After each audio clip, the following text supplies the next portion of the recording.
The secret to film is that it's an illusion. That is a quote from George Lucas, but it's not an illusion you're hearing right now and feeling right now. It's me, Nick Emel, and this is our 297th episode of Tennis Podcast. We'll get back to George's quote in a moment, but first let me welcome back to the show Juac from Insensitive Culture. Juac, how's it going? Thanks for having me, brother. I'm doing good. Juac Bell. Bell, yeah. Wayne the Walk Johnson, yeah. All great names. I need to trademark the Dwayne. Yeah, trade. Well, I don't know if it's worth paying to trademark, but it's a cool little nickname. Yeah. Well, Walk, the last time you were here was episode 264, and we talked about the top 10 highest-grossing Steven Spielberg films. And we're going to talk more film today because I like talking film with you, Walk. I feel like you're plugged into pop culture, plugged into insensitive culture, you might say. You're a big movie fan, so I'd like to head back to Hollywood with you. And to do that, first, let's revisit George Lucas's quote from the top of the show. The secret to film is that it's an illusion. My interpretation of that quote is that you can do whatever you want in film as long as the people buy it. And one of the best ways to get buy-in from your audience is by a solid performance from your actors. And today we're going to talk about those performances because you'll be guessing the top 10-ish most portrayed characters in the history of film. Oh. Do you get what I mean by that? Good one. No, please explain to me just so I have a little more information. Yeah. So let me think of an example that's not on the list. George Washington. George Washington is someone that has been portrayed by different actors a bunch of times in different movies and TV shows, right? Okay. So you're thinking of people like George Washington, which could be fictional or real people, that have been played by the most actors in the history of Hollywood. Gotcha. Okay. Does that make sense? Yeah. Yeah. Okay. So my sources today are the Guinness World Records, statsignificant.com, IMDb, and Wikipedia. Walk, just to get us in the mood here, what are things you look for in a film? Like what makes you excited to see a film? Honestly, I am a big fan of just creativity, something that is just out of the box, thinking right out of the box. And then cinematography is big for me. Okay. Like it has to have that feel, that look. I could never get into movies that were like B-grade movies, which is kind of crazy nowadays because they're kind of normalizing it. It's like an art style now. It is. Yeah. It's like the new B movies are like straight to streaming where it would have an actual big actor in it. But the quality, you could just feel that the quality is not up to par with something that's theater released. How important is it for you to go into a movie and feel like you already know the characters inside of the movie? Does that matter to you, or is that a good thing if you do or don't? I guess we're talking sequels, franchises, like we're all kind of burnt out on sequels, but there is some sort of comfort into going into a movie and like the main character, you're like, I know this character. You know, like James Bond. You're going into a James Bond movie, you know what you're going to get, and there's a comfort to that. There's a reason why they keep rehashing these movies, right? There's 1,000 Fast and Furious movies because, you know, whether they're good, bad, or whatever, or great. Yeah, or great. In the case of Fast and Furious. Amazing. Epic, yes.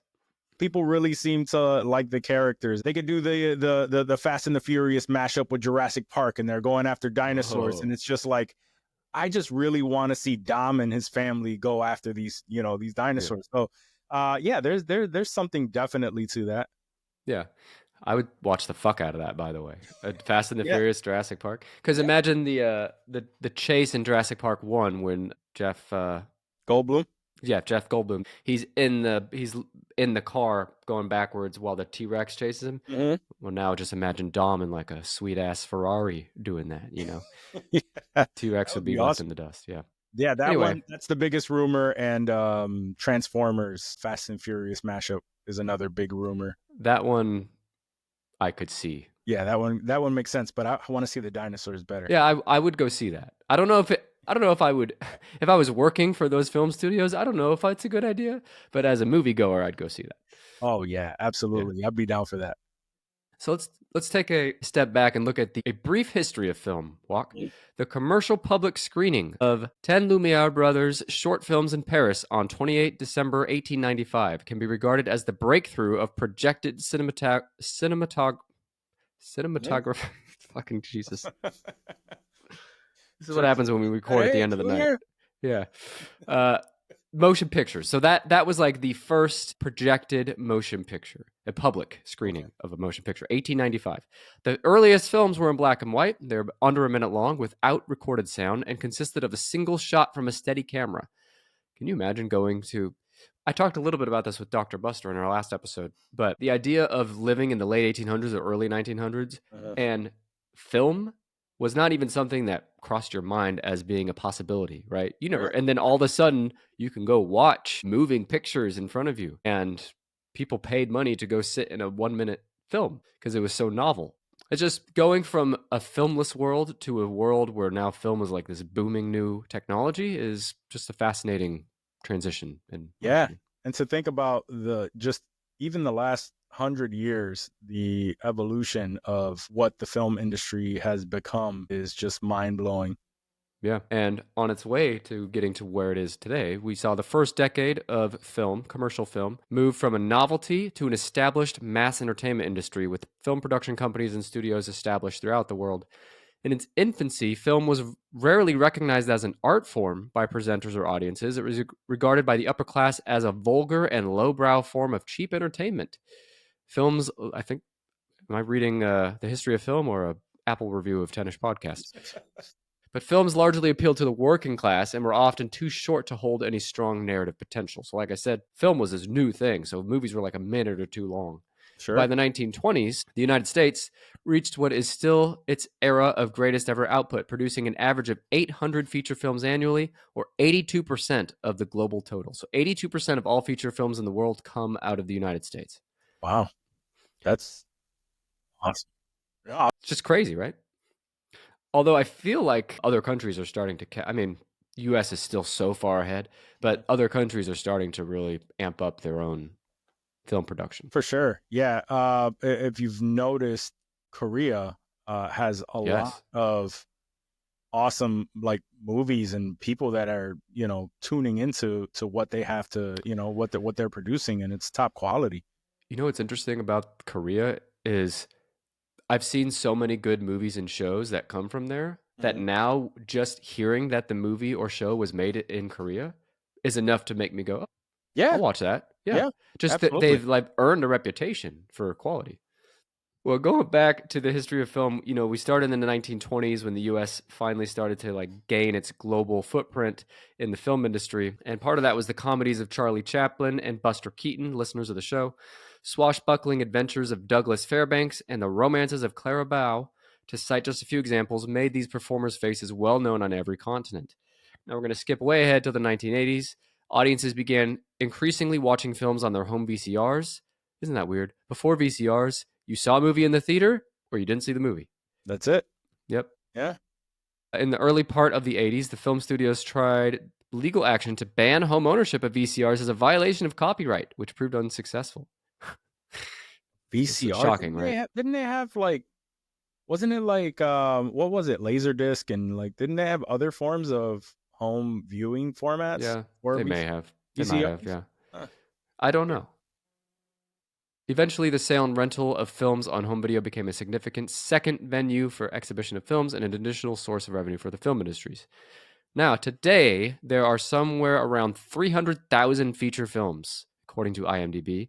And throughout film history, many characters have been portrayed on screen. These include fictional characters like Marvel superheroes or Harry Potter, as well as historical figures like George Washington and Cleopatra. Today, we're going to cover the top 10-ish most portrayed characters in film. These are the characters, fictional or historical, that have been seen in the most films throughout history.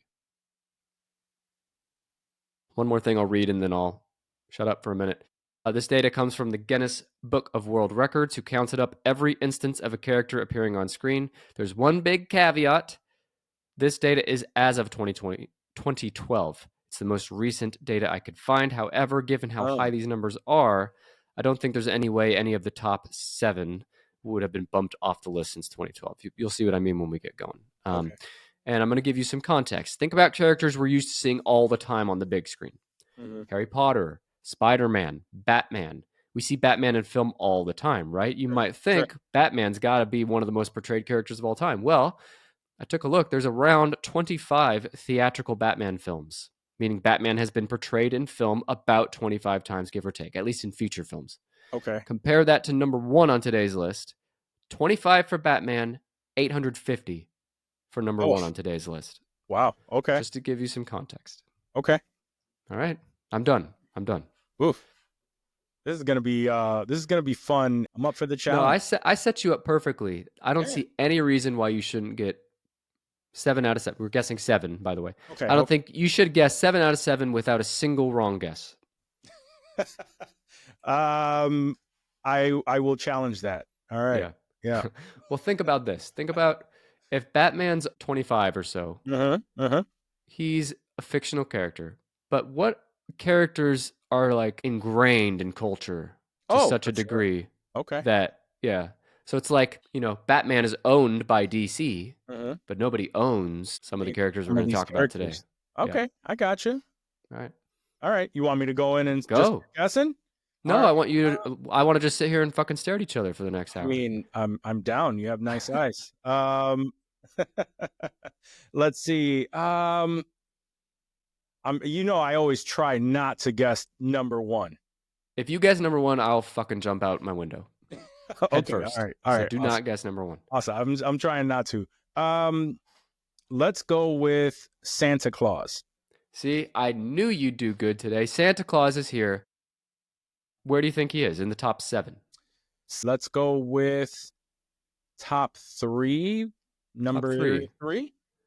Close enough. Number 2 is our friend Santa Claus. Listen to this.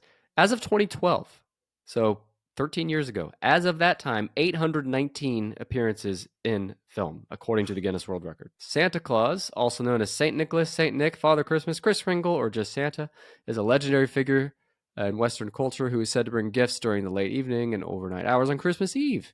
He's generally depicted as a portly, jolly, white-bearded man, often with spectacles, wearing a red coat with white fur collar and cuffs, white fur cuffed red trousers, a red hat trimmed with white fur, a black leather belt and boots, carrying a bag full of gifts for children. Yeah. Was any of that shocking to you? You didn't know any of that already? Not at all. Not at all. That sounds like the best renditions of Santa Claus that I've seen in every single movie. Yeah, it's always the red with the white beard. And the first time Santa was portrayed in film, that we know of anyway, was 1912 by actor Leadham Bantock. He played Santa in the movie Santa Claus, which he also directed. Juac, I want you to look up photos on Google. Sure. Of, say, 1912 Santa Claus. 1912. And for the listeners, I'll put a link in the show notes. All right, 1912 Santa Claus. Let's look up some images. Look at that fucking Santa. You see this thing? So scary back then. Yeah, well, I want to know if you woke up, let's say this is 9-year-old Juac. Yeah. You woke up in the middle of the night on Christmas Eve and saw that fucking thing? Yeah.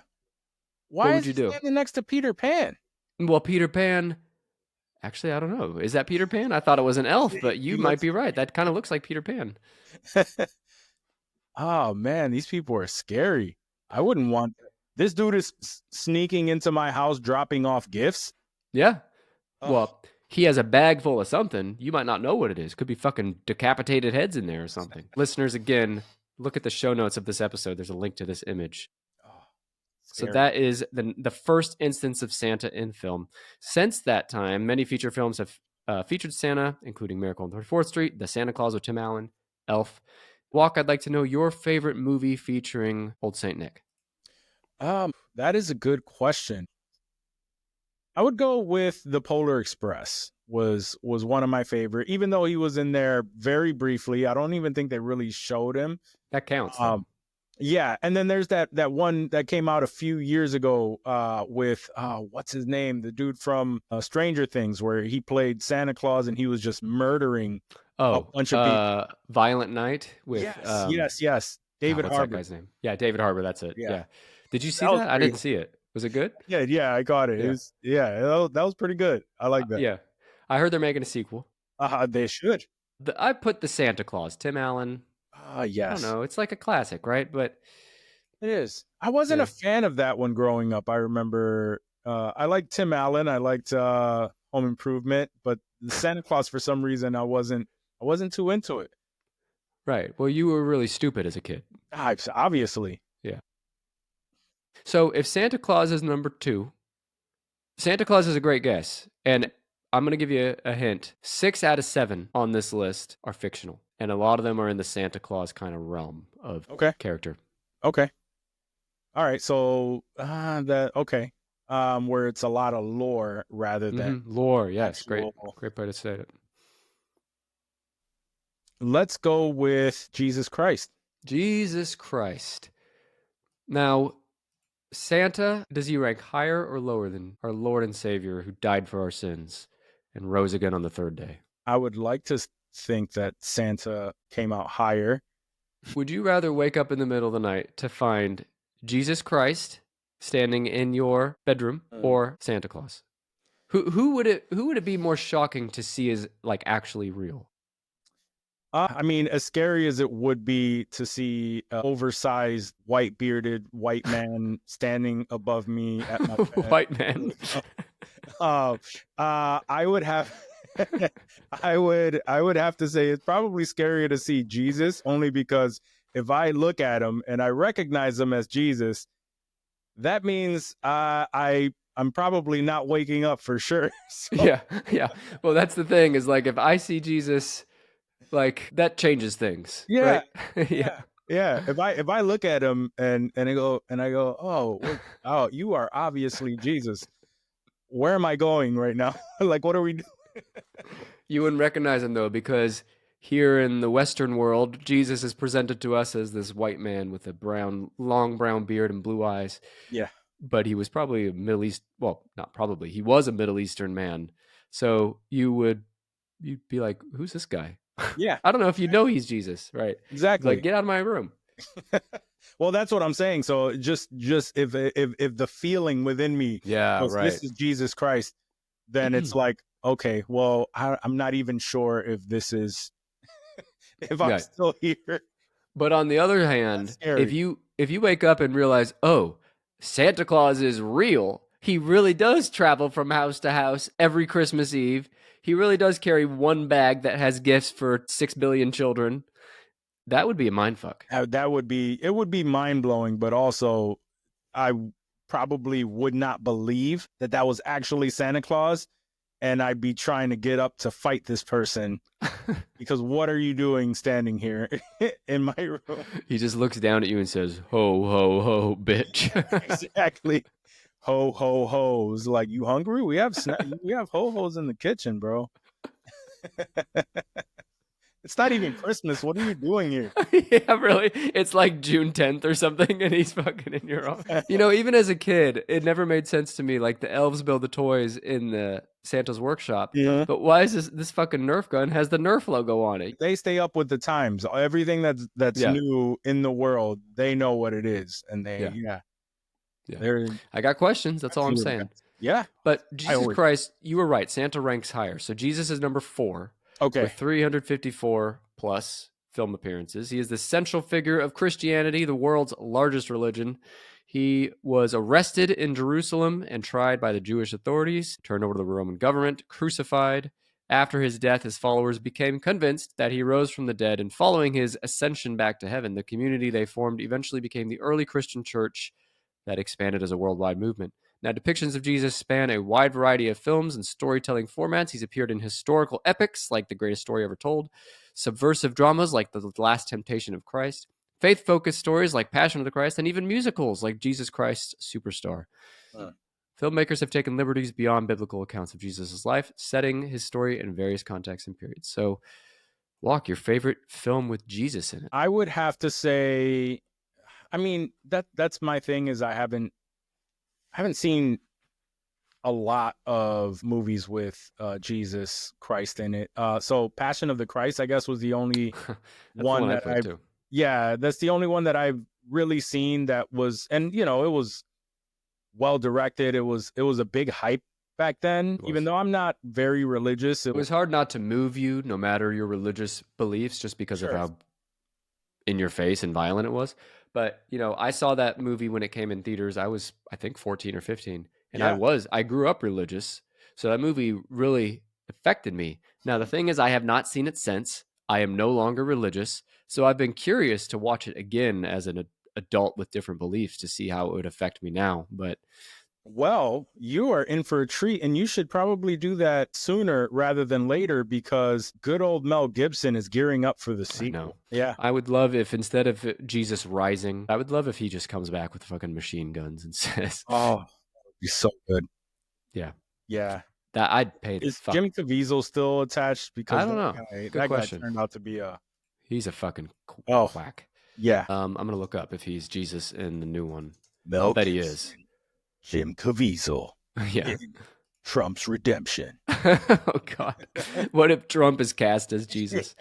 Yeah. Like CGI Trump is Jesus. My Okay. people, follow me. I've risen from the dead as I knew I would. They say that no one's ever risen from the dead as well as I have. Yeah, no one's ever risen from the dead as well as I have, and here I am.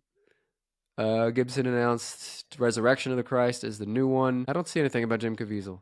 I'm looking up Jim Caviezel's IMDb right now, and if that is listed on there, so help me. Yes, is listed. That is, are these two different movies? So he has the Resurrection of the Christ and the Passion of the Christ Resurrection Chapter 2 listed under there. I'm assuming they're both the same. I think they're probably splitting it into two movies like they did with Harry Potter and it's terrible. So stupid, right? Sounds so gross. You gonna see it though?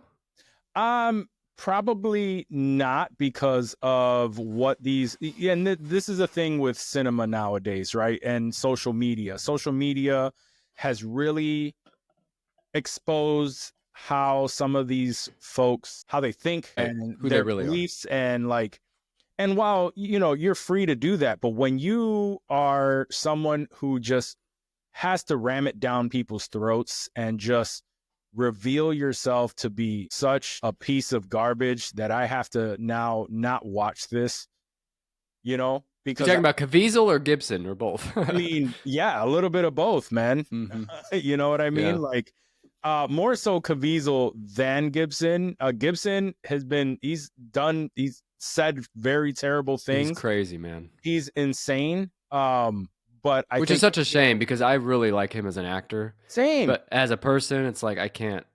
Same with him. Yeah. And then Jim Caviezel is just so fuck that dude. Yeah. Hell of an ass though. Hell of an ass though. All right. So Jesus, who does Jesus pal around with in heaven, you think? Who does he pal around in heaven? I don't know enough of oh, come on, dude. Okay. Who is Jesus? Jesus is also he is God. God. Yeah. Of course. Yeah. God's on here. Think of all the times God has been in film, and that's not just a character of God, but like his voice booming over a scene. Okay. Or like, yeah. So God is here. He's number 5, right behind Jesus with 351 appearances. Wow. Okay. That one I probably would not have even guessed. That was Is it because you hate God and no think you're better than him? I guess I kind of just correlate the two. You know, God and Jesus, like they're the same. Even though I know that they are two separate beings. Well, they are and they aren't.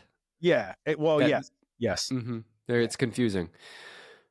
Well, God, in Christianity, he is the eternal supreme being who created and preserves all things. And we're talking about the Christian God here because that's the God that's portrayed in these films. Sure. God is conceived of as eternal, omnipotent, omniscient, and as the creator of the universe. He is further held to have the properties of holiness, justice, and omnipresence. And the proponents of what's that? And the American way. And the American way. God bless America. You know, I'm just glad we have a Christian leader, a Christian soldier like Donald Trump, leading our country. I mean, he's proven time and time again what a godly man he is. Yep. Proponents of Abrahamic faiths believe that God is also transcendent, meaning that he is outside of space and outside of time, and therefore not subject to anything within his creation, but at the same time a personal God involved listening to prayer and reacting to the actions of his creatures. Unless those creatures are 2-year-old children with brain cancer, then he cannot be bothered. God has, in fact, been portrayed in movies ever since the days of silent film cinema. He's been in biblical epics, experimental films, everyday dramas, and comedies. There's a million different types of ways you can portray God in a movie. Right? Sure. Your favorite movie with God? Juac. That one's easy. Bruce Almighty. Bruce Almighty. Good choice. Good choice. That was a good one. So you liked Morgan Freeman's God? Yeah. I feel like if God were to speak through someone, it would be Morgan Freeman. Yeah. Great casting, for sure. Yes. But I wonder why they didn't go with Mel Gibson.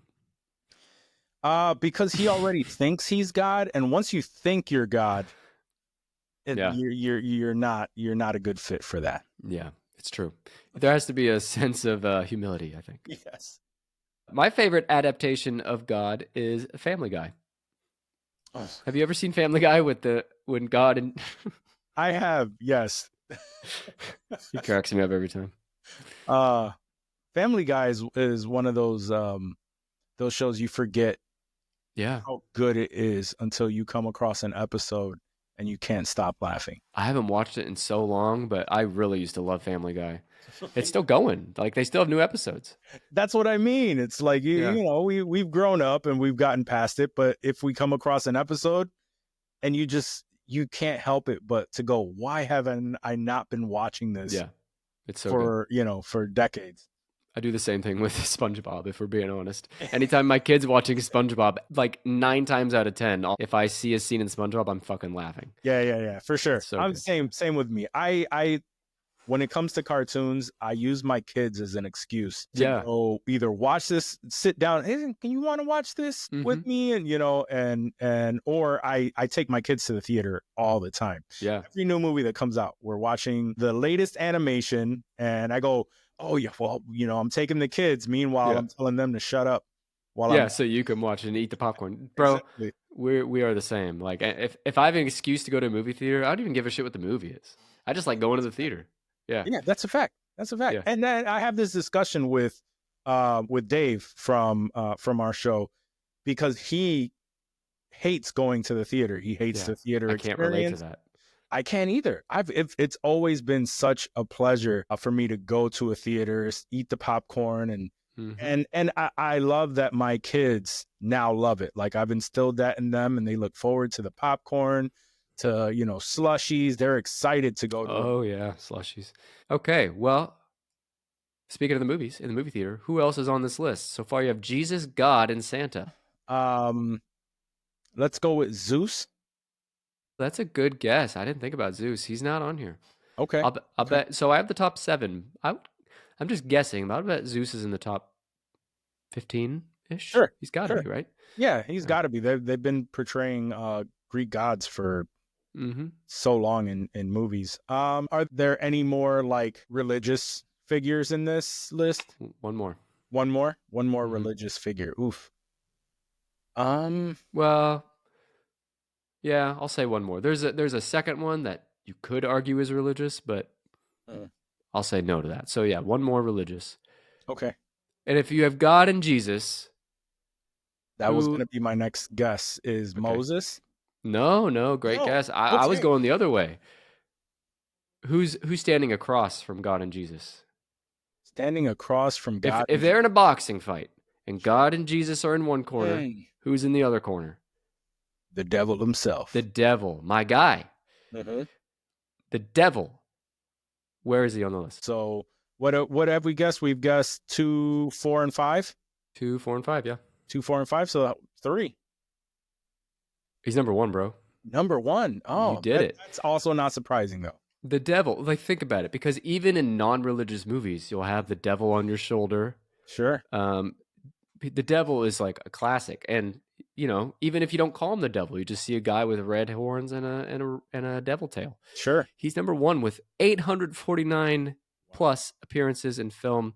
Satan, also known as the devil, is an entity in Abrahamic religions who seduces humans into sins. Oh, baby.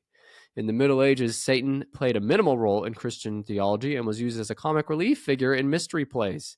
During the early modern period, Satan's significance greatly increased as beliefs such as demonic possession and witchcraft became more prevalent. So before the early modern period, so like during the Middle Ages and before, the devil was not this feared being like he is today. Interesting. The devil is depicted as a vampire bat in the movie The Haunted Castle in 1896, which is often considered the first horror film. Okay. And I'll put a link to this in the show notes. I watched this film. It's 3 minutes long. It is the weirdest fucking thing I've ever seen. It is the weirdest thing I've ever seen. I believe it. I believe it. Just imagine like the most silent film like esque thing, and there's a bat. It's like a fur stuffy bat that's like hanging, and you can see the string holding it, and it's wild just how far film has come. Anyway, 1896 was the devil's first film appearance, and when Satan is depicted now in movies and TV, he is often associated with various symbols such as red horns, tail, wings. Satan is also associated with the form of snakes, dragons, goats, dogs. Think about The Witch. Remember Black Phillip? Mm-hmm. Notable films include Bedazzled, Constantine, Dear Satan, Little Nicky, Rosemary's Baby, and many more. What's your favorite adaptation of the devil? Juac, you devil-worshipping son of a bitch. My favorite was Devil's Advocate with Al Pacino and Keanu Reeves. Okay, good choice. That was a good one. My favorite was the devil in the cartoon Cow and Chicken. Do you remember the giant-assed red naked devil in Cow and Chicken? Yeah, You do. Okay. Way too serious with my choices, man. I gotta think about these more. Do you remember? Did you watch that show, Cow and Chicken? Briefly, yeah. Okay, I was never like a religious, like religiously watching it, but I remember coming across episodes here and there. Cow and Chicken was my religion as a 9-year-old, and well, I think it's because you're a few years you're older than me, so I think Cow and Chicken may have been like after your time, but I was prime. Sure. Yeah, I was a prime age to watch Cow and Chicken, and in that film, anytime there's like an authority figure or a principal or a teacher or a dentist, it's always played by a naked red devil with a huge fucking ass. Oh man. Dr. Buster and yeah, Dr. Buster. That was Dr. Buster's debut in film. Oh, that's awesome. Yeah. Now I gotta go watch Devil cheek clapping and Cow and Chicken on YouTube. Like his ass was so pronounced that when my parents would walk in the room and I'm watching it, they'd be like, "What are you watching?" Yeah. This is before BBL, so you know that's baby. Yeah. All right. So who is similar to the devil in like lore? Not necessarily religious. Mm-hmm. Similar to the devil, not religious. Huh. Nothing comes to mind with that description. Okay. Let me think. When someone is about to kick the bucket, they're about to give up the ghost. Ah. What figure may they see creeping in the shadows? Death. Death himself, also known as the Grim Reaper. Grim Reaper. Yes. He's number 3 with 428 plus appearances. He's a popular personification of death in Western culture in the form of a hooded skeletal figure wearing a black robe and carrying a scythe. I think if I saw the Grim Reaper in my room in the middle of the night, I'd be less scared than if I saw Santa. Sure. Yeah. Don't you think? Absolutely. I mean, a skeleton with a hood. Who gives a fuck, right? Yeah. Man. Like, yeah. But then Santa? Then I know I'm fucked. It's like, oh. Yeah. Yeah. Wait, with Santa or the Grim Reaper? Because I could see that either way. I think with Santa, I'd be worried about being fucked. Being like literally fucked. Yes. Yeah, literally fucked. With the Grim Reaper, I know I'm fucked. You're figuratively fucked in that case. Yeah. Since the 14th century, European art connected each of those various physical features to death. What I said, the black robe, the skeleton wearing a hood, the scythe. The full Grim Reaper appearance became common by the mid-19th century, for instance, as described in multiple Edgar Allan Poe short stories, although the term Grim Reaper itself only emerged in the 1840s. Do you have a favorite Grim Reaper appearance? I would have to. The most recent is a very honorable mention, only because it was played by, what's her name? It was in a Marvel show, Agatha All Along. Okay, I didn't see that, but the Grim Reaper's in that. Great, yeah. She's Lady Death, and she is played by Oh, who is this beautiful, beautiful woman? Let me look it up. Hold on. Lady Death. Here we go. Aubrey Plaza. Oh, her. Okay. Yeah, I Yes. know Aubrey Yeah, Plaza. yeah. Yeah. Aubrey Plaza plays Lady Death. So so that's an honorable mention. Yeah. But Okay. my favorite would have to be Scrooged. Okay. Yeah. That's good. With Bill Murray, right? Yeah. Yeah, yeah. I went with another deep cut. Did you ever watch, and again, this is probably after your time as a child, because you're old as shit. The Grim Adventures of Billy and Mandy? I know what it is. Okay. And I can see death in my head from that. So yeah. And he has a great accent in that, and yeah, I used to love that cartoon as a kid. Okay. Why is it that this whole episode is just me reminiscing about childhood TV shows I liked? That's what I love about you, Yeah. because you're just like me in a different sense of the fact that we never really grew up, but we like to hold on to these things that we Yeah. loved as a kid, and yeah, we Pass them on to our own kids. absolutely, Mhm. absolutely. Yeah. All right. So far you got number 5, God; 4, Jesus; 3, Grim Reaper; 2, Santa; 1, the Devil, and you need 7 and 6. Okay.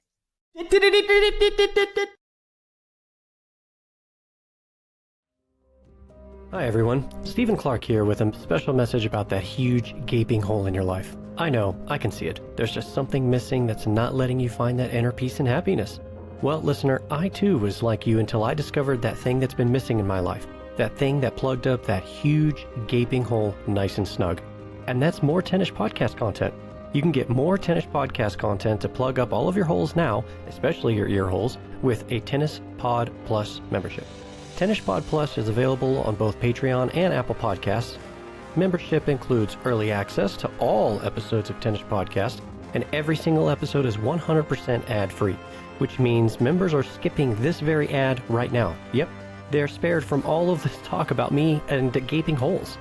But not you. Your gaping holes are also missing out on exclusive bonus content with nearly 80 bonus episodes available right now, with more added every month. And that's not all. You will also get Dr. Buster's exclusive monthly mini podcast where he recommends a book in 10 minutes or less. And if that's not enough for your gaping holes, then you'll also get free merch and swag, access to our members-only Discord channel, and you can upgrade for more perks too, like a monthly blooper reel. So what are you waiting for? Plug yourself up with Tennis Pod Plus now. You can even get a free 7-day trial. To sign up, just take a few seconds and go to tennispod.com/plus. That's 10ishpod.com/PLUS. If you're an Apple Podcast listener, you can also sign up with just a few taps on your Apple Podcast page. Get ready to skip terrible ads like this one with Tennis Pod Plus.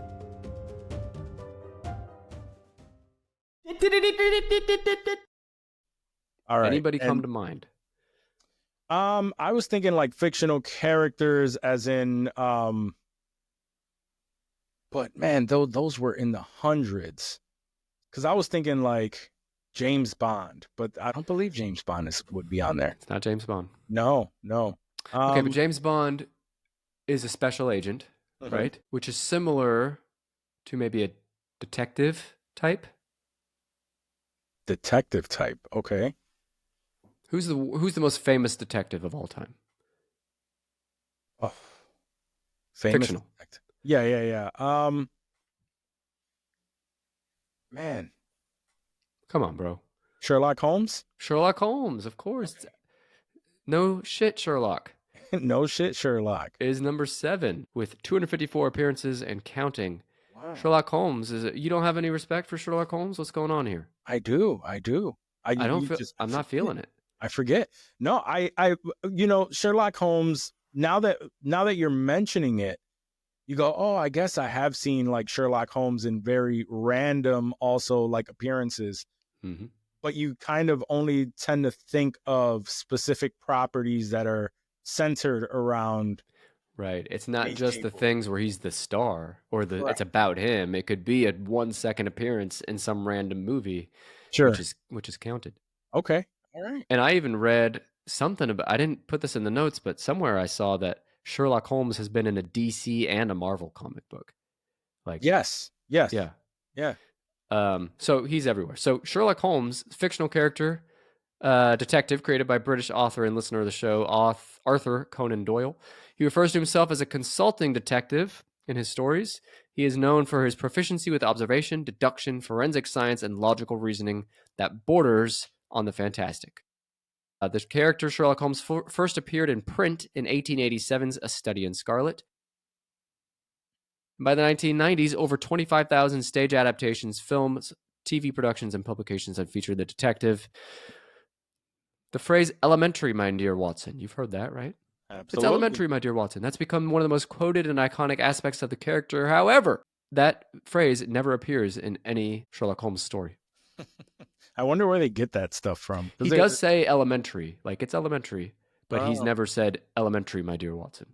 Gotcha. Okay. All right. I love when that happens. Yeah. Or is that another one of those, what do they call it? The Mandela effect? the Mandela effect. Yeah. Yeah, dude, I could talk about Mandela effect for a while. I know you. But let's not.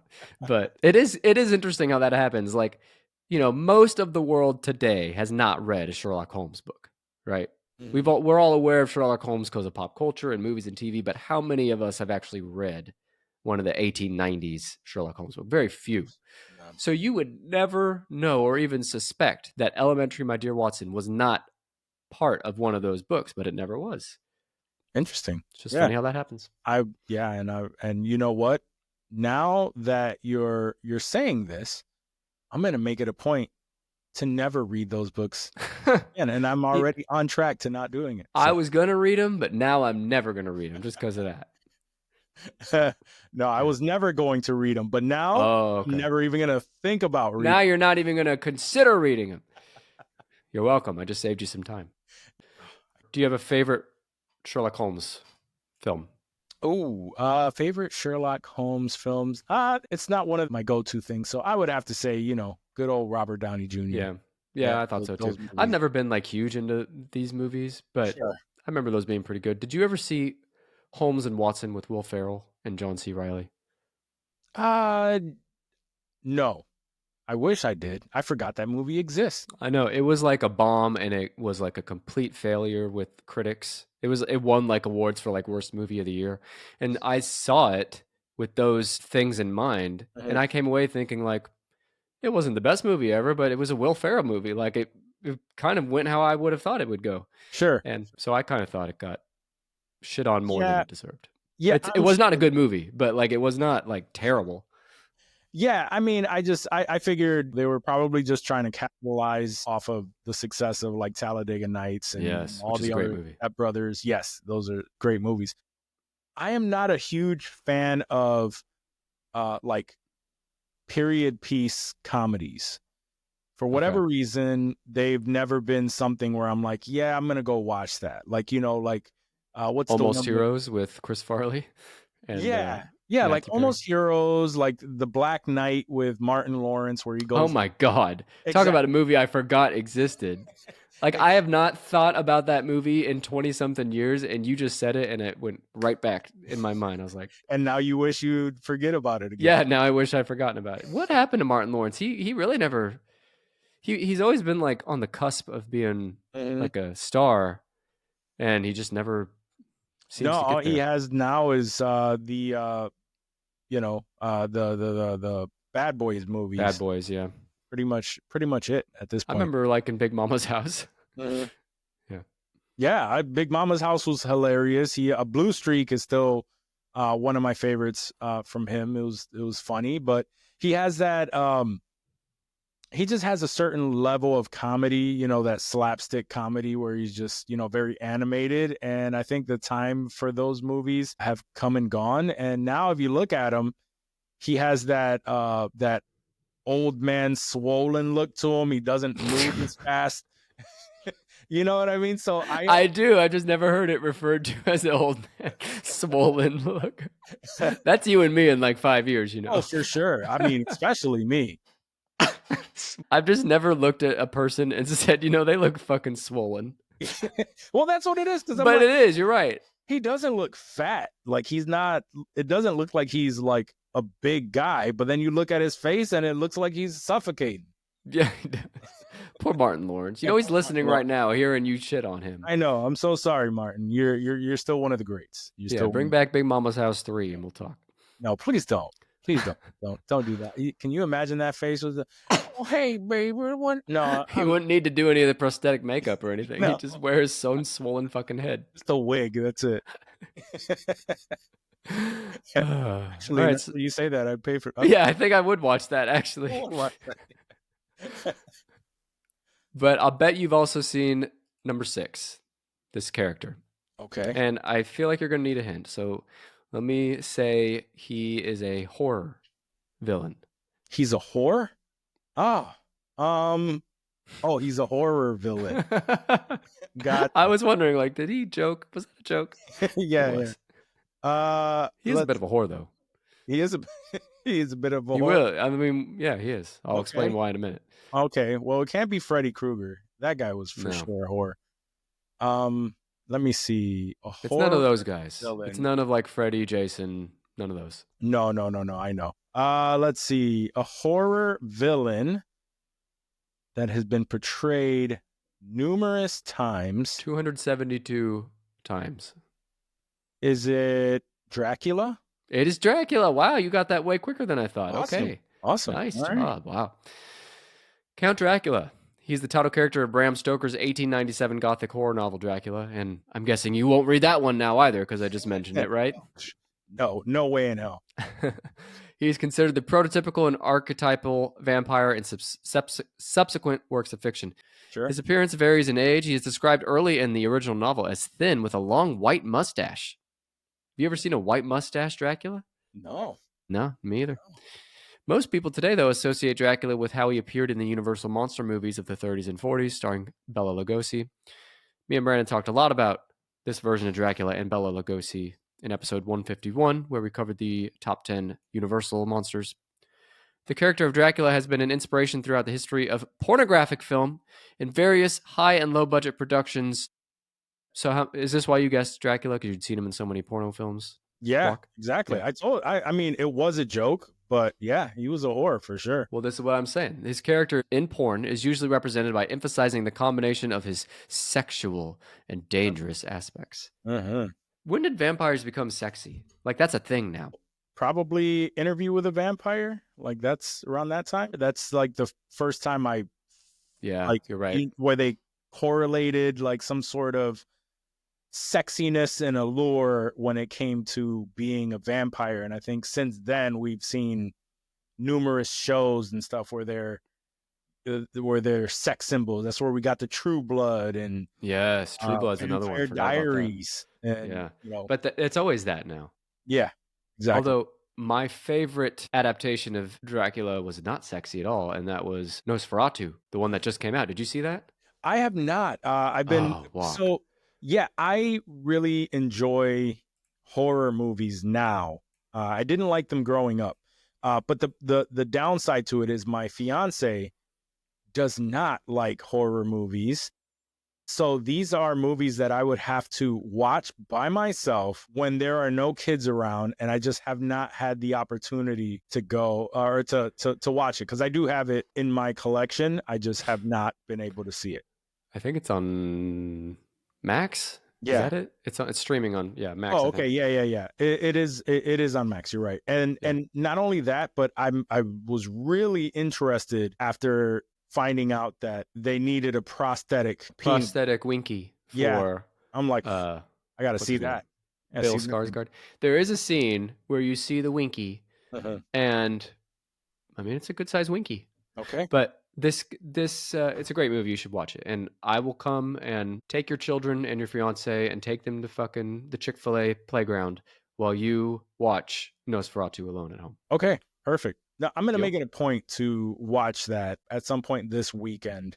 Okay. Uh, Well, send me a DM after you watch it. I want to know what you thought. I Will do. loved it. Will I think do. it's like my favorite movie of the year, maybe. Uh-huh. But I'm a big horror guy. Yeah, and the reason why that movie even got made, not the most recent one, but the original, was because there was a licensing issue with Yeah, I read about Bram that. Stoker's. Yeah, so it's very interesting. I like it. Bram Stoker's Dracula came out in 1897. The original Nosferatu, which was a silent film, I believe 1922 or 29. It was the 20s. It was Mhm. made in Germany as like an unofficial adaptation of the Dracula novel. But Bram Stoker's estate sued because they did not have authorized use to create that film, and all the copies of Nosferatu were burned. And because of that, only a few copies survived, and it became kind of this, what do you call it? Like a cult classic kind of thing. And so that's the story of Nosferatu. But the new Nosferatu, played by Bill Skarsgård, looks nothing like the original, does he? No, from what I've seen, no. But I like that. I like when Yeah, I they like that too. take I like when they take a property that they're clearly remaking and they make it their own. Like It, right? Oh yeah, same. That Yeah, was I one like of that. my favorites, and I like that the twist that they did on Pennywise is iconic. Yep. So My second favorite Dracula is Hotel Transylvania. You ever watch those with your kids? Those yes, movies they're like SpongeBob to me. yeah. Like I laugh all the time watching those. Every my daughter, my 5-year-old, is constantly running into the room and just going and just saying, say blah blah blah, and then she wants me to say, I don't say blah blah blah. So that's our thing. They're good movies. I They highly are. recommend them They're to good. any childless adults out there. I still recommend them. Yeah. You know what I'm upset about that didn't make this list, because they have been portrayed, especially now, and speaking of the porn industry and everything, right? They've been portrayed in every single live cam show with these ladies, and it's ET's dildo fingers, right? They've all You really built that up, and that is a deep cut. And fuck, I appreciate you, Walk. they've all been, if you really think about it, they've all been modeled after ET. They really. I challenge anyone out there to look at fucking ET phoning home in that movie and tell me that's not a fucking dildo. Tell me it is. You can't tell me it's not. If you tell me it's not a dildo, you're lying. Sorry. Yeah, exactly. And Yeah. if you've never noticed it before, please go back. We've just ruined the movie for you. If you've never noticed it before, then you're a fucking prude bitch. That's what you are. Fucking unsubscribe. Awesome. All right, the top 7 most portrayed characters in film. Number 7, Sherlock Holmes. Number 6, Count Dracula. Number 5, God. Number 4, Jesus Christ. Number 3, Grim Reaper. Number 2, Santa. And number 1, my guy, with 849 plus appearances in film, the devil, Satan. And real quick, I'm going to tell you the 5 most portrayed historical figures, so real people instead of fictional. Is there anyone that you think would be on that list real quick before I reveal all 5? Historical figures. Oof. I would say Abe Lincoln is probably on there. Good guess. Yeah. Abe Lincoln. Abe Lincoln is tied for number 5. There's Okay, a 4-way tie. Abe Lincoln, Julius Caesar, Queen Elizabeth I, and this one's weird, Doc Holliday. Oh. You remember Doc Holliday from Yeah. And He's number like 4, the quintessential like cowboy. Yeah, I get other it. than maybe number 4, Wyatt Earp. Mm-hmm. Yeah. Number 3 is Adolf Hitler. Okay. Number 2, Jesse James. So this tells you how big Westerns were for a while. Sure. And number 1, who was also on the other list we did, Jesus, because Jesus was a real person. Whether or not he was a god is another question. So there you go. All right. A solid list. I like it. Yeah, your homework this week, watch Nosferatu. I'm on it. Yeah. What was the most shocking thing on this list today? I would think that maybe Jesus would have been higher. Yeah. But it makes sense. Like there's a lot more room for the devil to be portrayed in like horror movies or at least be referenced, because that's the ultimate evil, right? Yeah. So it makes a lot of sense. And unless the movie is specifically about like religion and stuff, Jesus and like God would not be referenced. The devil can be an important character in a film, even if the film is not religious in nature. Right. Exactly. Right? Exactly. Yeah. You always have a way with words that I just don't. Hey, I like it. If only that could translate to financial success of some kind. Same.